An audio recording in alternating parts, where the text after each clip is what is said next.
COVID made a real change to your life. Getting to the office earlier in the morning and staying late after everyone turned their office lights off was the previous norm for you. In fact, the fellow employee you knew best at the office was the after-hours janitor. The two of you would take breaks together at set times and share your daily events with each other over a cup of coffee in the break room. But all this changed with COVID. Your new office is the front bedroom at the house, and there's no janitor to talk with when you're working late nights. Another difference you've noted is that your bosses appear on your screen or in an email at differing times of the day. It's sometimes as if they've just woken up at 2 in the afternoon, and when they start pinging you for an immediate rewrite for your work that you both knew was due earlier in the day. Those midday crises don't bother you too much, but when it's your bedtime and the emails start pouring in, you found you barely have the energy to keep going. Even more problematic are the mistakes that you make on the documents that you're preparing or re-preparing for the bosses. You're tired and you sometimes can't seem to think straight. That additional cup of coffee just doesn't do it for you anymore. You think to yourself, being at the office wasn't so bad after all.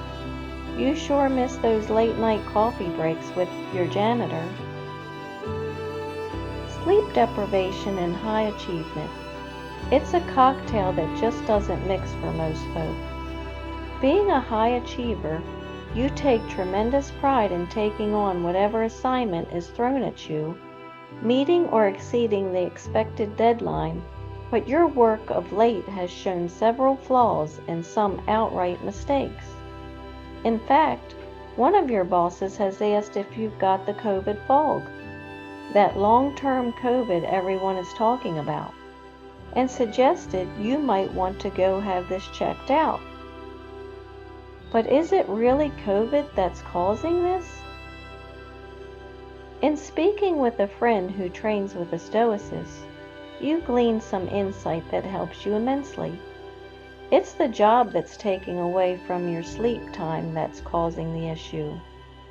What once was a late night at the office that ended when you lock the door on leaving has become that email ping when you're about to fall asleep in bed that requires you to reopen your mental door and fire up the boiler again.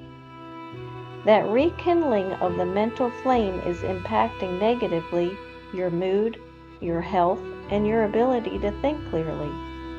You're just a step away from the next mistake to happen, whether it be on a Word document or a heart attack. You see, you do have a human limit.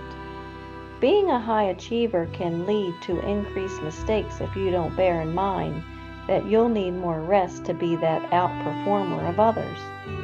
Without a decent amount of sleep, your brain cannot process information correctly, much less remember new information you came across earlier in the day.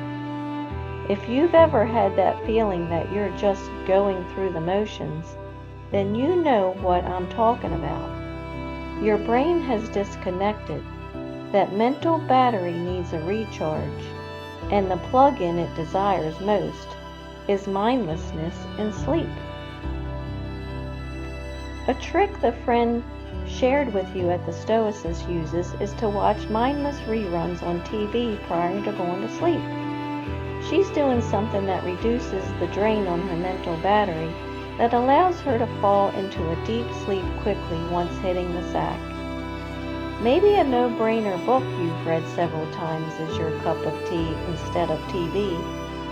The point is that you don't submit your brain to something new, exciting, or challenging before it's sleep time. You must find your tranquility.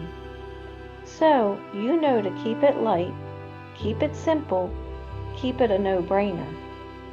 And you turn off the computer and cell phone so their alarms don't disturb your mindless process.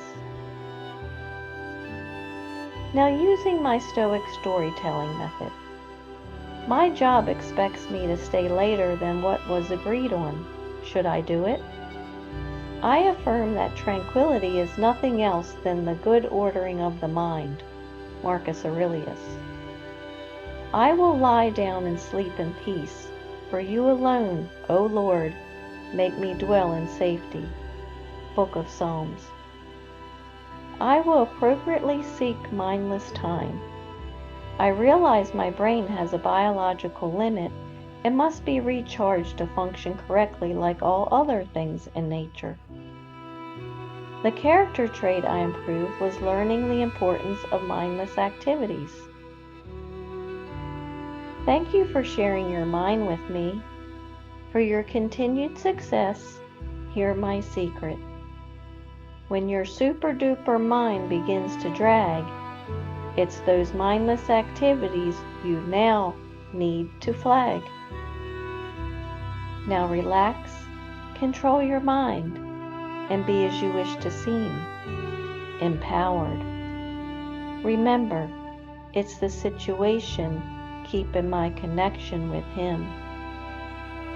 I'm Lori Stiff, the Stoicess, and I believe in you. If you like what you mentally now see, join my website to learn and think like me at stoicmatchmaker.com.